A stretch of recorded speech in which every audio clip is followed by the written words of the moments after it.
وإليك يا سيدي يا رسول الله وعلى آلك وصحبك يا سيدي يا حبيب الله السلام عليك يا سيدي يا رحمة للعالمين. بسم اللہ الرحمن الرحیم. اعظم بزرگ امام ترمذی رحمۃ اللہ علیہ یہ باب لائے ہیں کہ جب تشہد پڑھ لیا، دعا پڑھ لی، درود پاک پڑھا گیا، سلام پھر دیا گیا ہے، سلام پھرنے کے بعد اب کیا پڑھنا ہے؟ یہاں پر ایک حدیث آئی اور دوسری احادیث مبارکہ کی کتابوں کے اندر بھی حدیث موجود ہے. کچھ باتیں تھوڑا سا سمجھنے کے قابل ہیں کہ امام بخاری رحمۃ اللہ علیہ سے لے کر جن کتابوں کو کہا جاتا ہے سیاہ ستہ کا معنی 6 صحیح، اس کا مطلب یہ ہے کہ یہ 6 امام وہ ہیں جنہوں نے کانٹ چھانٹ اتنی کی ہے کہ ہر ایک نے اپنا اپنا معیار رکھا ہے کہ جو اس روایت معیار کی ہوگی ہم اس کو اپنی کتاب میں داخل کریں گے، جو اس معیار کی نہیں ہوگی ہم اس کو داخل نہیں کریں گے. انہوں نے کہا جس روایت کے اندر اس طرح کے راوی ہوں گے ہر ایک نے اپنی اپنی شرائط کے ساتھ روایت لائی. یہ نہیں ہے کہ باقیوں کا انکار کیا، انہوں نے اپنے اپنے شرائط کے مطابق لائے ہیں، اور اس کے علاوہ بھی حدیث کی کتابیں ہیں وہ معتبر ہیں. اور لوگ بڑی غلط فہمی میں پھرتے ہیں کہ بس یہ 6 کتابیں صحیح ہیں. بھئی اس کے علاوہ بھی ہیں، مصنف عبدالرزاق ہے، سنن کبریٰ ہے، اور اس کے علاوہ امام دارقطنی رحمۃ اللہ علیہ کتاب دارقطنی ہے، مسند امام احمد بن حنبل ہے، مسند امام اعظم ابو حنیفہ ہے. سمجھ آئی بات؟ موطا امام مالک ہے، موطا امام محمد ہے. اس کے علاوہ اور بھی حدیث کی کتابیں موجود ہیں. یہ ہمارے ساتھیوں کو ایک غلط فہمی ہوتی ہے کہ شاید والی باتیں یہ 6 ہے. اس 6 سے مراد یہ وہ 6 ہیں کہ جن کے اندر انہوں نے کچھ کانٹ چھانٹ کی ہے. انہوں نے کہا جس کے اندر اس طرح کا راوی ہوگا ہم اس روایت کو نہیں لیں گے. ہر ایک نے اپنے اپنے معیار کے مطابق حدیثوں کو سامنے لائے، اس کے مطابق انہوں نے حدیثوں کو نقل کر دیا. باقی رہا مسئلہ کہ یہ جو امام تھے جو 6 کے 6 جنہوں نے یہ 6 کتابیں لکھی، یہ سارے کے سارے اماموں کی پیروی کرنے والے ہیں. یہ وہ لائٹ چلا دو گے. یہ 6 کے 6 اماموں کی پیروی کرنے والے ہیں. یہ نہیں ہے کہ کوئی کسی امام کو نہیں مانتا، ہر ایک امام کو ماننے والے ہیں، ہر ایک امام کی تقلید کرنے والے ہیں.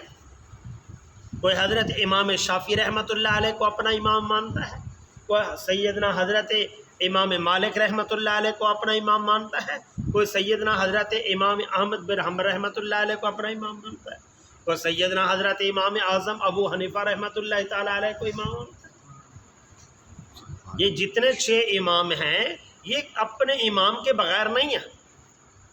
یہ غلط فہمی میں لگا دیا جی بخاری میں آیا ہے، بخاری تو امام کو مانتا ہے، بخاری نے تو کتاب لکھی.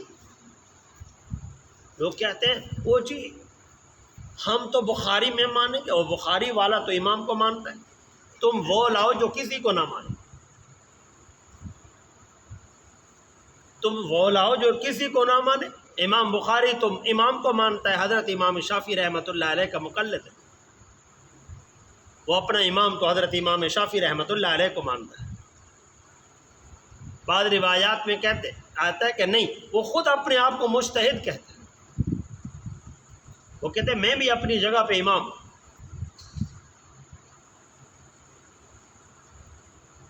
اس لیے یہ غلط فہمی آ جاتی ہے. اور میں اپنے ساتھیوں کو سمجھاتا ہوں، ہمارے ساتھی جا کے باہر کہتے ہیں وہ جی فلانے کے اوپر مولوی صاحب نے یہ کہا. وہ خدا کے بندے میں تمہیں سمجھاتا ہوں، اور لوگوں کو چھوڑو، اپنے عقیدے کو تو پکا رہو. صبح اور عقیدہ، شام کو اور عقیدہ. مرغے والا کام نہ ہو، رات کو سنی بن گیا، دن کو اور مخلوق بن گیا، شیعہ بن، نہ چھوڑا کسی کو۔ تو یہ کیا ہے؟ یہ ایسا نہ بنو، اپنے عقیدے کو تو پکا رکھو، لوگوں کو چھوڑو۔ یہ امام جو تھے، حدیث کے امام جو ہیں، یہ سارے اماموں کو مانتے تھے۔ یہ بات آج آپ کو میں یاد کرا رہا ہوں۔ جتنے بھی حدیث کے امام ہیں، کوئی حدیث کا امام ایسا نہیں ہے جو کسی امام کو نہ مانتے۔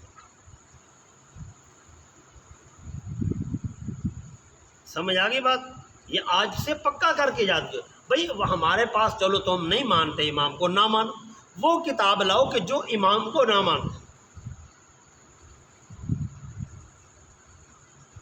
اور اگلی بات کہ جتنے بھی ہیں یہ سب کے سب اہل و سنت، یہ سب کے سب اہل و سنت ہیں۔ اب یہ اہل و سنت کیا فرماتے ہیں؟ اب سنو عقیدہ۔ اب بات یہ ہے کہ حدیث کو سمجھتے نہیں لوگ، دوڑ جاتے۔ اب حدیث میں آ گیا ام المومنین سیدہ امّہ عائشہ صدیقہ رضی اللہ تعالیٰ عنہ روایت کی راوی ہے۔ سمجھ آئی بات؟ اماں جی روایت کی راوی ہیں۔ اماں فرماتی ہیں کہ نبی علیہ الصلوۃ والسلام لا یقعد الا مقدارا، جب سلام پھیر لیتے تھے تو اتنی دیر بیٹھتے تھے جتنی دیر اتحیات میں بیٹھے ہیں۔ اور کیا پڑھتے تھے؟ اللہم انت السلام ومنک السلام تبارکت یا ذا الجلال والاکرام، تبارکت ذا الجلال والاکرام۔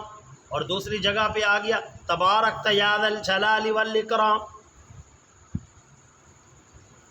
اور تیسری جگہ پر آیا اللہم انت السلام ومنک السلام تبارکت ربنا وتعالیت یا ذا الجلال والاکرام۔ اور کچھ اکابرین یوں بھی پڑھے، اولیاء کرام نے یوں بھی اضافہ کیا اللہم انت السلام ومنک السلام والیک یرجع السلام حینا ربنا بالسلام وادخلنا دار السلام تبارکت ربنا وتعالیت یا ذا الجلال والاکرام۔ الفاظ آگے پیچھے ملے، ہم نے کہا ایسا کرتے ہیں، ساری حدیثوں کے الفاظ اکٹھے کر کے ترتیب کے ساتھ ہم سارے پڑھ لیتے ہیں، اس لیے کہ ہم کسی حدیث کے منکر ہی نہیں، ہم کسی حدیث کے منکر ہی نہیں ہیں، ہم ایک ایک حدیث کو ماننے والے ہیں۔ اور فرمایا کہ جب یہ پڑھ لیتے سلام پھیرتے تھے اس کے بعد کیا پڑھتے تھے؟ فرمایا کہ اس کے بعد کلمہ شریف کی تسبیح، کیا لا الہ الا اللہ وحدہ لا شریک لہ لہ الملک ولہ الحمد یحیی و یمیت وہو علی کل شیء قدیر، یہ دعا پڑھتے۔ اور یہ بھی دعا پڑھتے اللہم لا مانع لما اعطیت ولا معطی لما منعت ولا ينفع ذا الجد منک الجد، یہ دعا بھی پڑھتے تھے رسول پاک صلی اللہ علیہ وسلم۔ بہت ساری دعائیں مذکور ہیں۔ اور ایک روایت پیچھے آپ نے ابھی پڑھی، وہ پڑھی کیا؟ حضور علیہ الصلوۃ والسلام نے ارشاد فرمایا کہ جو شخص فرض نماز کے بعد سلام پھیرنے کے بعد آیت الکرسی پڑھتا ہے، اس انسان کے اور جنت کے درمیان میں صرف اور صرف موت ہے، موت حیل ہے۔ جب بندے پر موت آئے گی سیدھا جنت میں چلے جائے گا۔ اب ہم نے کیا سوچا، ہم نے کہا ایسا کرتے ہیں آیت الکرسی بھی پڑھ لیتے ہیں، کلمہ شریف بھی پڑھ لیتے ہیں، دعا بھی پڑھ لیتے ہیں۔ پھر فرمایا جب دعا کا آخر ہوتا تو کیا دعا مانگتے؟ آخر میں جب سبحان ربک رب العزت عما یصفون وسلام علی المرسلین والحمد للہ رب العالمین، حدیث پاک آ گئی ہے، تو ہم کہتے ہیں اس پر بھی عمل کر لیں گے، آخر میں اس کو بھی پڑھ لیں گے۔ اور ایک روایت میں آتا ہے حضور نے یہ دعا مانگی ربنا آتنا فی الدنیا حسنہ وفی الآخرۃ حسنہ وقنا عذاب النار۔ ایک جگہ پہ آتا ہے ربنا ظلمنا انفسنا وان لم تغفر لنا وترحمنا لنکونن من الخاسرین۔ اور ایک جگہ میں یوں آتا ہے اللہم انی اعوذ بک من فتنۃ المحیا والممات واعوذ بک من فتنۃ المسیح الدجال اللہم انی اعوذ بک من عذاب القبر واعوذ بک من عذاب جہنم اللہم انی اعوذ بک من المأثم والمغرم۔ یہ میرے نبی علیہ الصلوۃ والسلام کی دعا، فرضوں کے بعد یہ بھی ثابت۔ صحیح حدیث سے ثابت. ہم کہتے ہیں ہم ساروں کو پڑھ لیتے ہیں، رب قبول فرما لے، اس لیے ہم کسی حدیث کے منکر ہی نہیں، سبحان اللہ، بے شک. ہم کسی حدیث کے بھی منکر نہیں، سب حدیثوں کو پڑھ لیتے. اس لیے کہ جب رب سے مانگنا ہے تو پھر بڑا کچھ مانگ، اس لیے کہ وہ ذات بھی بڑی ہے.